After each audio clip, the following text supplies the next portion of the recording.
My name is Ruby Lane. I'm 30 years old and live in a small town just outside Boulder, Colorado. A few years ago, if you'd asked me about my family, I would have said everything was normal. Well, that's what I used to think. But now, with everything that's happened, I see the truth clearly. I was never the chosen one, never the one who mattered. I was always the shadow, the one trailing behind. My younger sister Jenna was the star, perfect in every way. Our parents adored her, raised her like royalty, while I stood quietly on the sidelines. She was 27, and the world had always bent to her will. On her 16th birthday, she got a brand new car. The next year, it was a study abroad trip to Italy just because she wanted the experience. She had a loud, obnoxious group of friends, the kind who made their presence known everywhere they went. They were always there, always filling the space with noise. Meanwhile, I was invisible, just the older sister, the one who had to sacrifice, the one who was expected to set an example. When I got a scholarship to a state university, my mom barely reacted. "Well, at least we don't have to take out a loan," she said with a sigh. But when Jenna got accepted into a prestigious art school in New York, with tuition that could have bought a house, my dad nearly burst into tears from pride. It was like they saw her as the golden child, and I was just the other one, the one who didn't shine. Maybe it was my fault, I used to think. Maybe I wasn't dazzling enough, not fragile enough, to need protection, to be put on a pedestal. I started working when I was 18, bought a used Honda, and moved out. When I saved enough for a deposit on my own place, no one bothered to ask how I was doing. No one remembered my birthday that year, except for one older co-worker at the bookstore where I worked part-time. Over time, I learned not to expect anything. When I called home, Mom would ask, "So, when are you bringing someone home to meet us?" Dad would casually mention that Jenna had gotten another raise even though she switched jobs like people switch clothes. I would just nod, say a few uh-huhs, and hang up. I had grown used to being ignored, used to living in the shadow of her brilliance. That is, until the wedding. When I received an invitation to Jenna's wedding, I felt nothing. No excitement, no bitterness, just neutrality. I didn't expect to be part of it, not really. I would show up, dress respectfully, smile for photos, have a drink, and leave before the dancing started. But that day, that wedding, was the day I was shoved so far out of the family that it became impossible to ignore anymore. It should have been a warning when my mom called me. It wasn't to help with hotel arrangements. No, it was a reminder. "Don't wear anything that might outshine the bride," she said, as if I'd ever tried to do such a thing. Then, when Jenna sent over the bridesmaid list, my name wasn't on it. Instead, there were her college roommate and high school friends. I told myself that she just wanted her closest people there, but I wasn't prepared for what was coming. When I entered the reception hall and saw the seating chart, I felt my heart sink. My name wasn't listed at any of the main tables, not with the relatives, not with my parents. A man in a black suit directed me to a tiny table right near the entrance next to the coat rack. A lone plastic chair draped in wrinkled white cloth. No flowers. No menu. No one else seated there. I stood there just frozen, trying to absorb it all. I wasn't angry. I wasn't even shocked anymore. I was just overwhelmed by the hollow realization that I wasn't truly part of this family. I was tolerated, barely. From behind me, I heard a soft giggle. Taylor, one of Jenna's loud best friends, the same one who once mocked me as the uptight older sister, was watching me. Her eyes met mine. She rolled them dramatically and then turned away, clearly amused by the scene. I clenched my place card in my hand and walked toward the bridal suite. I tried to talk myself out of it, tried to tell myself maybe it was just a mistake, maybe it wasn't intentional. But then I saw Jenna lounging on a velvet bench, laughing with a circle of friends. The sight of her in that moment made it painfully clear. She didn't care where I sat. She didn't care if I was included. I took a breath, my voice calm but firm. "Jenna, She looked up, her blonde curls pinned back with an expensive silver clip. "Oh, Ruby, you made it," she said, her tone light, almost as if she were greeting a late-arriving waitress. I held up my place card. "My seat is next to the coat rack." She pressed her lips together like she'd just remembered something mildly inconvenient. "Oh, right. There were some last-minute changes. The head tables were getting crowded, and I'm the one who got moved." I asked, my voice even. "You didn't think to put me with our family." "Well, you didn't come with anyone. You're not in the bridal party." She shrugged. "And you're not exactly close to our extended family. I thought you'd be more comfortable somewhere quieter." It wasn't a mistake. It wasn't an accident. This wasn't just exclusion. It was deliberate, and it was cruel. But in that moment, I didn't respond. I just stood there, letting her words wash over me, slowly sinking into the cold realization that this was my place in the family. This was how she saw me. And for the first time, I could see it too. I felt like someone had slapped me, not because of the seat, but because of how casually Jenna dismissed me. I was nothing but a logistical inconvenience. She had shoved me aside with a politeness that didn't even feel real. "Jenna, I'm your sister," I said, looking her squarely in the eyes, my voice steady but cold. "Do you really think sticking me in the hallway is respectful?" She let out a soft laugh, the kind that didn't even pretend to be kind. "This time, you've been away for years, Ruby. You're not really part of this family anymore. I'm just being logical." "Logical?" I repeated, bitterness tightening in my throat like a vice around my chest. I could feel the weight of her words sinking in, each one carving a deeper wound. And then, like the final blow, my mom appeared. She glided into the room, clutching an ivory clutch, her face frozen in the perfect mask of composure. But when her eyes met mine, they softened just for a moment. Her expression stiffened slightly when she saw me standing there, and it felt like I was being judged by a stranger. "Ruby, don't stir things up," she said, her voice tight with the same forced calm that was beginning to suffocate me. "This is Jenna's special day." I turned to her, my voice low, firm. "You knew about my seat." There was a long pause. My mom gave a short nod, almost imperceptible, but it was there. "I told Jenna," she said slowly, her words clipped. "You might feel hurt, but come on, you're grown. Now don't take it personally." That was what stung the most. "You're grown now. Don't take it personally," as if age was the key to stripping away every right to feel like I belonged. As if growing up meant I had to shut off the part of me that still needed to be seen to be treated like a real part of the family.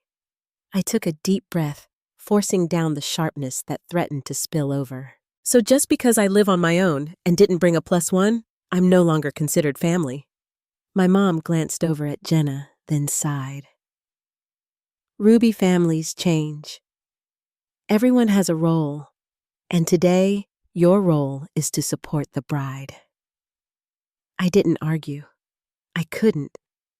In that moment, I knew nothing I said would matter. Instead, something colder filled the empty spaces inside me. Clarity, sharp and quiet, like metal scraping against stone. They hadn't been careless. They had chosen this. They'd chosen to make it clear that I didn't belong. And Jenna, my sister, the one who had just told me to my face that I was no longer family, had forgotten one thing. I was still the only one who knew exactly what lay hidden behind the white dress she wore. I walked out of the bridal suite with a heavy heart, but not in the way most people might think. It wasn't anger. It wasn't pain. It was something deeper, a numb realization. A string inside me snapped, and I had no intention of tying it back together. Not for them. When I returned to my forgotten table by the coat rack, I saw a woman I didn't recognize standing there holding a glass of champagne. Her eyes scanned my name card, and then she turned toward me with a smile that wasn't quite friendly. "You must be Ruby," she said, her voice soft, but laced with a sharp edge. I nodded cautiously, wondering if she had already heard the story, the version where I was the invisible sister. Yes, I'm the bride's sister, I said quietly. She nodded just enough to acknowledge the information. I'm Barbara, the groom's mother. Jenna hasn't said much about you. Honestly, I thought you were an old college friend, she added with an almost smug undertone. I didn't respond right away. There was no need. She wasn't trying to be friendly. She was simply playing her part. Barbara looked at me for a moment longer, then casually set her glass down on the table right next to the restroom. The one place no one lingered, the one spot nobody ever wanted to be. A biological sister, huh? She said, her tone dripping with deliberate malice. Not seated with the main guests. Are you sure you're close to your family? Her question wasn't casual. It was pointed, intentional. She knew exactly what was going on, and she was enjoying it. A wave of realization hit me sharp and cold. I forced a smile. I guess Jenna prioritized those she's closest to. Her gaze sliced through me like a blade. Oh, so your own sister doesn't count as close. It was then that I understood. Barbara hadn't just wandered by. No, she had arrived at the perfect moment in the perfect place, armed with the perfect words to push me even lower. She was here to remind me of exactly where I stood in this family. And Jenna, the sister, who had just told me to my face that I wasn't part of the family anymore, had clearly shared her version of the story with her future mother-in-law. Barbara, the queen of control, had cast her judgment on me.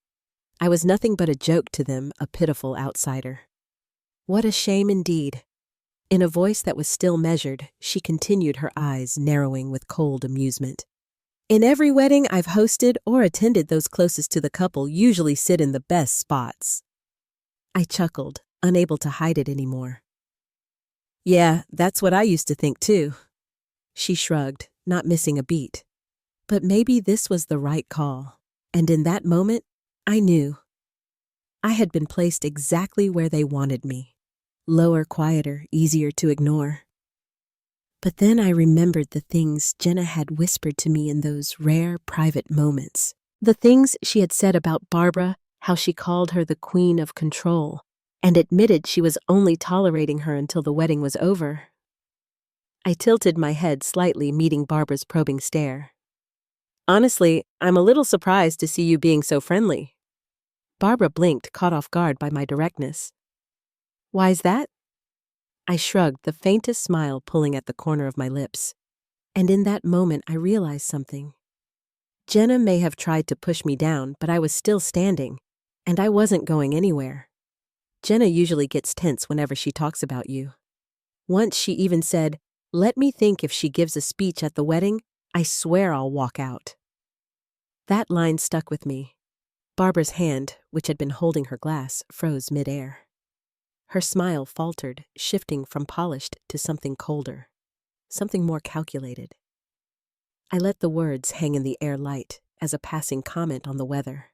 She also said you were too controlling, and that she was only tolerating it to avoid conflict in front of her fiancé.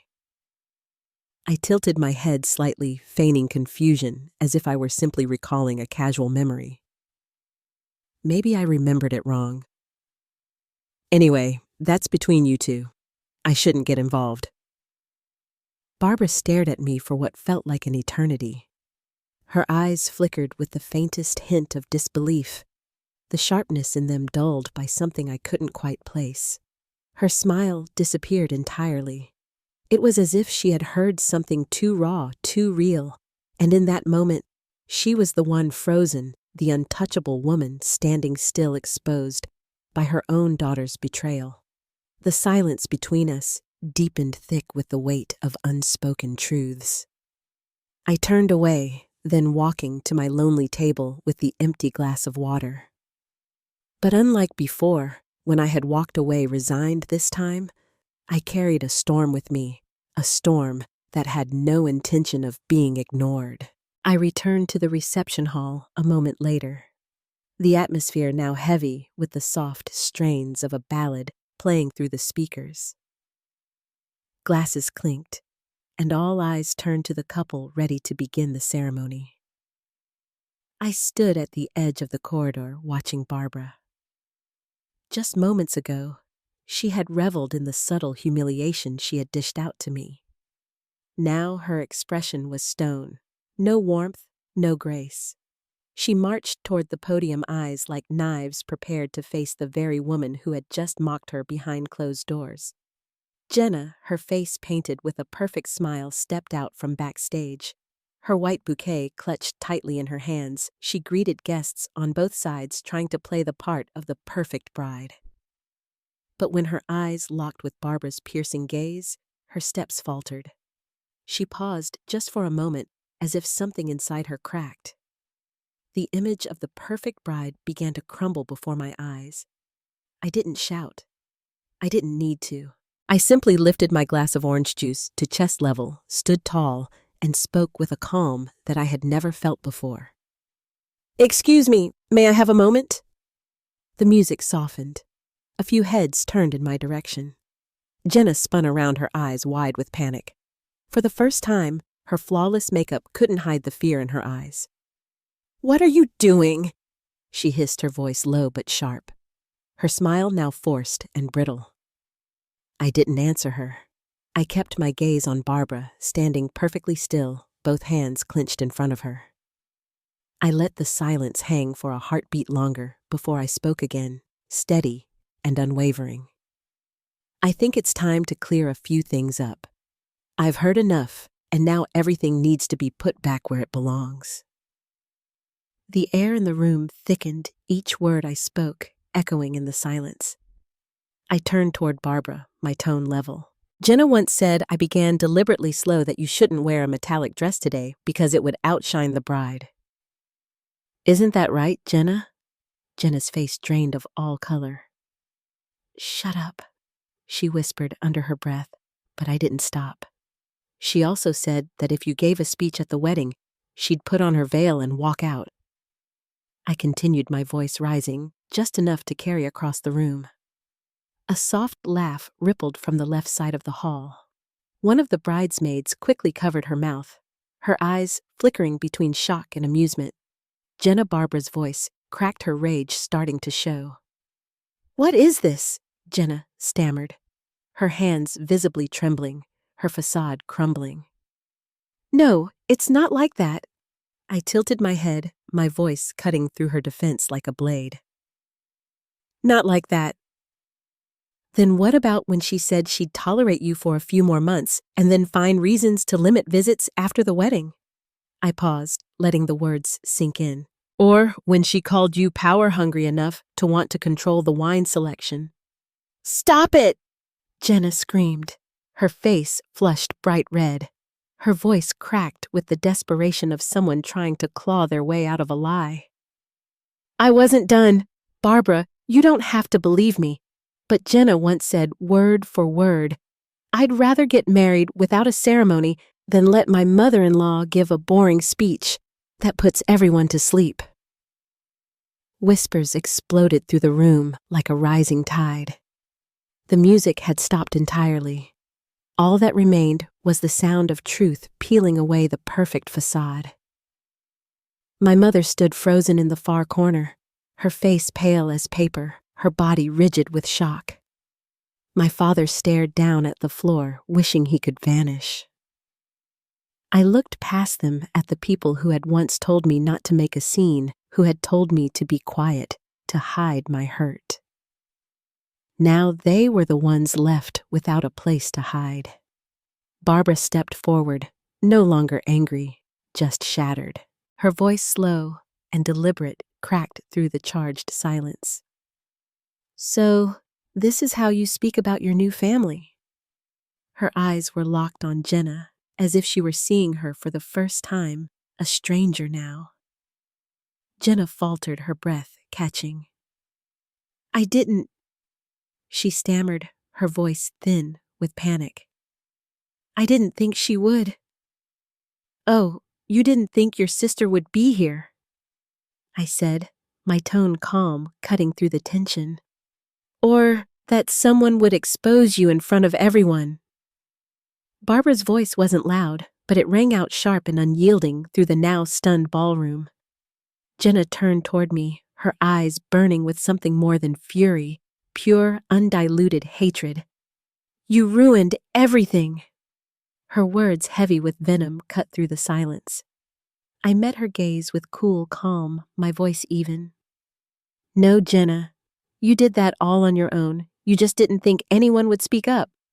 Jenna shrieked, her high-pitched voice echoing across the hall. You twisted everything I said just to ruin my big day. Her words came out like desperate gasps for control, a last-ditch attempt to claw back some semblance of power. I didn't respond.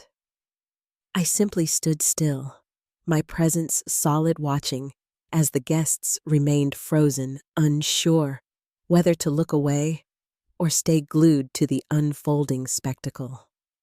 The silence wrapped around us like a thick, suffocating blanket.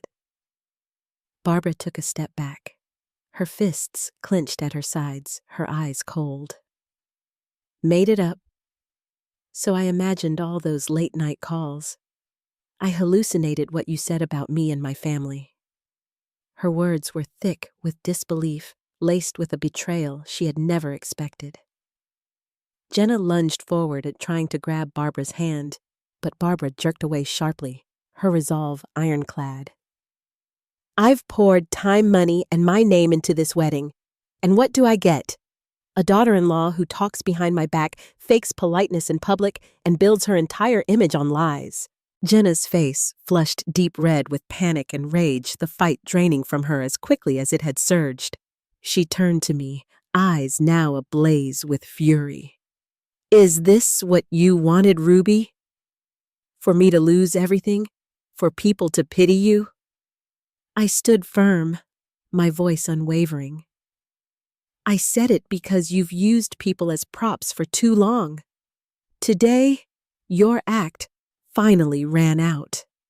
The room seemed to hold its breath, the air thick with a suffocating tension. And then finally, Reed, the groom, who had been silent through the entire exchange, spoke up. His voice cut through the atmosphere like a blade. Jenna, is it true? A hush fell over the room. His question was simple, yet it carried the weight of everything that had just been laid bare. No! Jenna shouted, shaking her head violently, her words frantic. Reed, you know me? I was just overwhelmed. Okay, I didn't think what I said to Ruby would ever be turned against me. Reed's frown deepened. So you did say those things. I was just venting, she cried, her voice cracking with desperation. I didn't mean anything bad about your mom.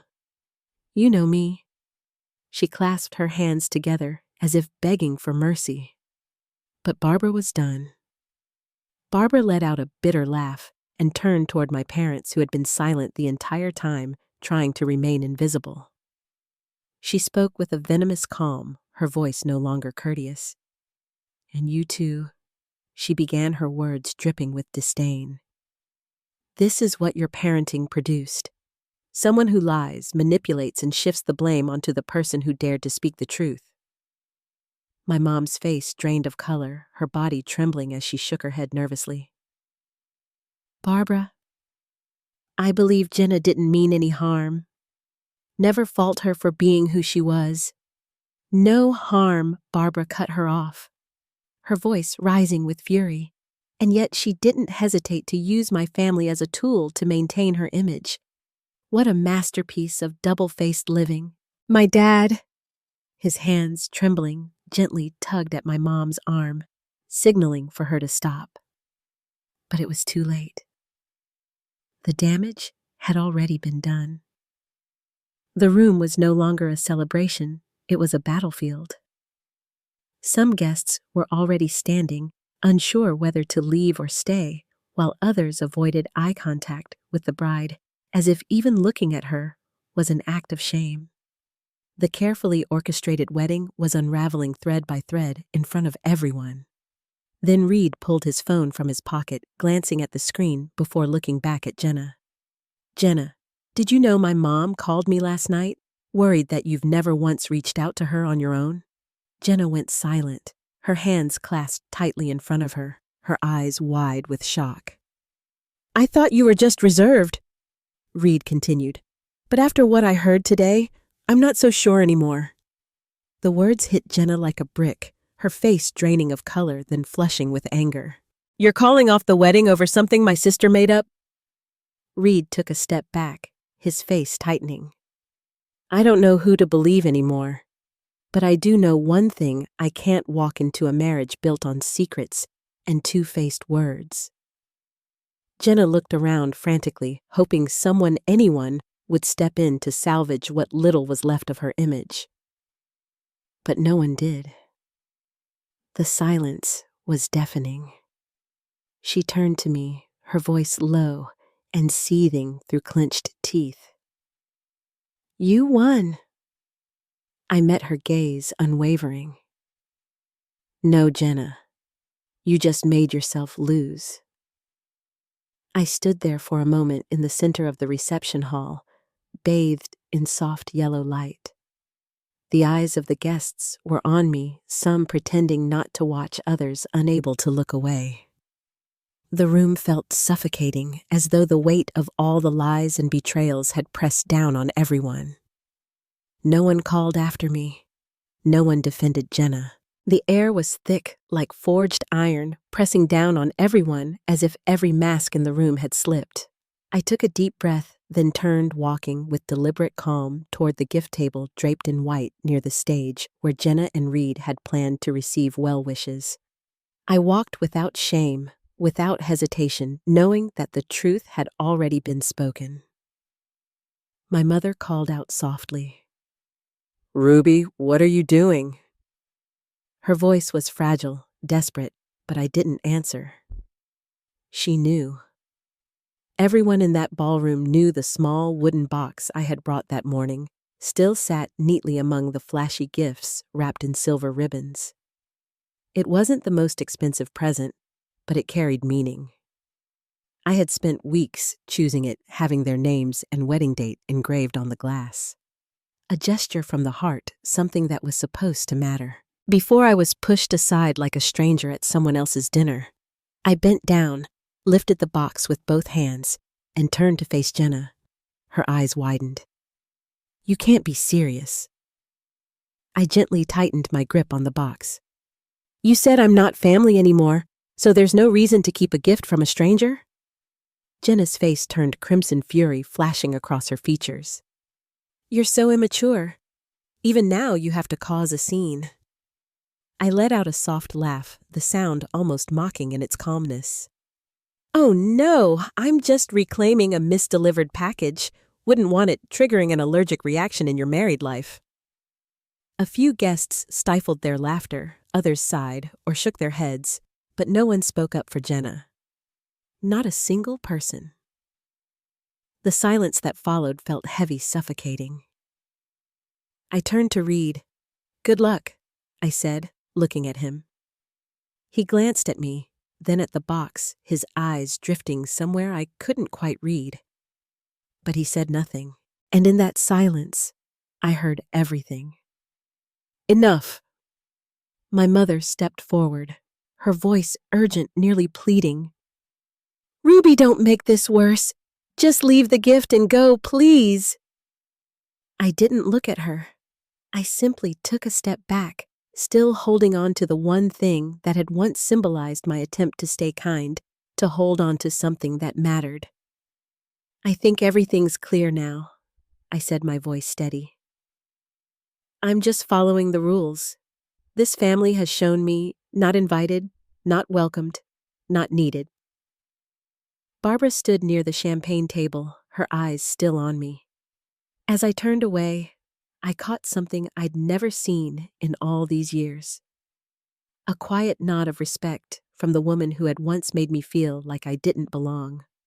I walked toward the doors, the sound of my heels echoing lightly against the stone floor. Each step peeled away a layer of something I'd carried for too long. Jenna's voice rang out behind me, desperate shrill. "You'll regret this. Keep going like this, and you'll push everyone away." I didn't look back.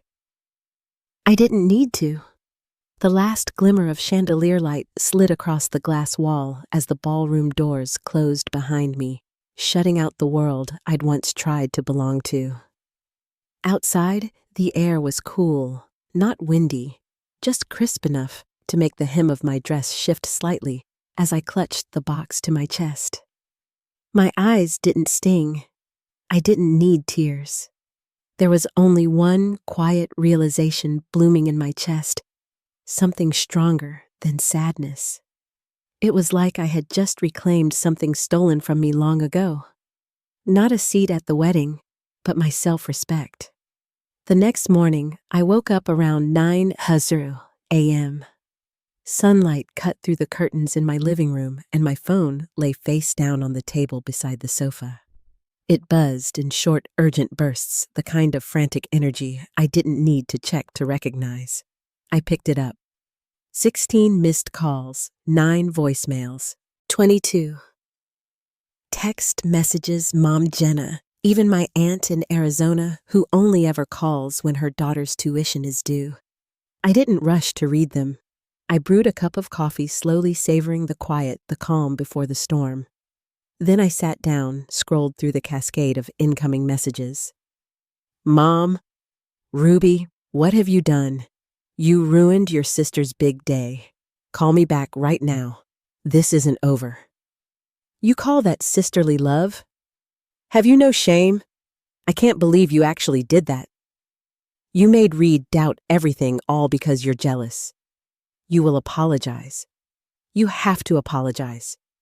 Do you think you're right? That's just sad." I leaned back in my chair, coffee in hand, sipping each mouthful like it was the only thing in the room that made sense anymore. Then the final message came from a name I hadn't expected. "Dad, call me when you can. Nothing urgent. Just think you should know a few things." I hesitated a moment, then tapped call. He answered after the second ring. "Hey, kid." His voice was lower than usual, softer. "I'm listening," I replied shortly, my tone guarded. There was a pause. Then he sighed. "I wasn't planning to get involved, but yesterday I couldn't just ignore it. And for the first time in years, I felt like he was seeing me, really seeing me, as I was, not the child trying to fit into a mold, not the sister trying to please, but as someone who had just started reclaiming her own space. I stayed quiet, letting him continue, knowing that this moment, the one where everything could no longer be silenced, was important. "You might think I've been silent because I didn't care," Dad said, his voice quiet, almost regretful. "But the truth is, I've just gotten used to letting your mom and Jenna make all the decisions. I thought staying quiet would keep the peace, but after yesterday, there was no way to pretend anymore." I gently set my cup down on the table, the weight of his words sinking into me. I'd never heard him speak like this before, not with this honesty, this rawness. "So what happened after I left?" I asked, the question heavy in the air. Dad took a long pause before answering. "Reed didn't go back to the hotel with Jenna. He drove alone to his mother's house. According to Barbara, they argued all night." I closed my eyes, not out of satisfaction, but weariness.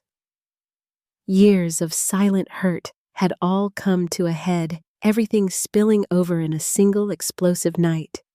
It was as if the weight of the years had finally cracked open, and now there was no turning back. "What about Jenna's mother-in-law?" I asked, my voice almost distant, as the thoughts of yesterday's stormed memories clouded my mind.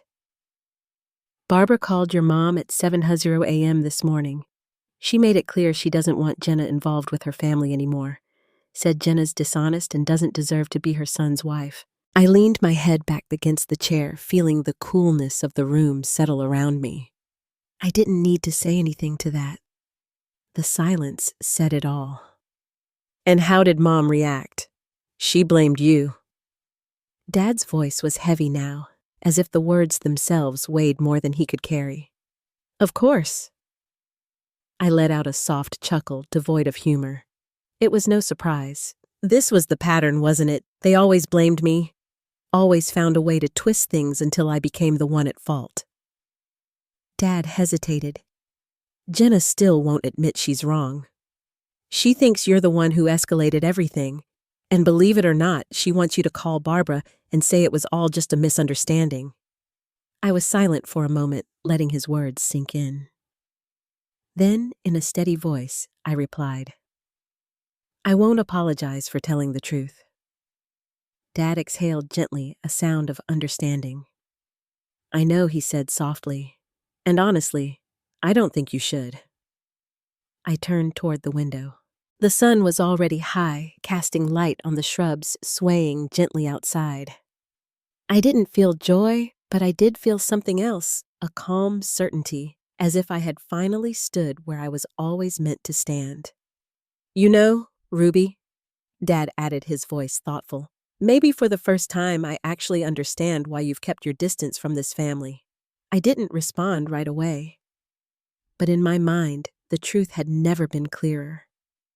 In the end, it wasn't me who chose to leave them. They had pushed me away again and again, quietly, deliberately. And now, they were simply dealing with the consequences of what they had sowed. Are you okay? Dad asked, his voice soft with concern. I nodded, even though he couldn't see it. I'm okay. Truly. Ruby's story is a powerful reminder that silence isn't always noble. Sometimes it's just what allows the wrong people to keep stepping over you in real life. There comes a time when you have to speak up, not to win, but to protect yourself from being trampled again. Truth may cause a collapse. Sometimes collapse is the only way to break free from relationships that exist only because of falsehood.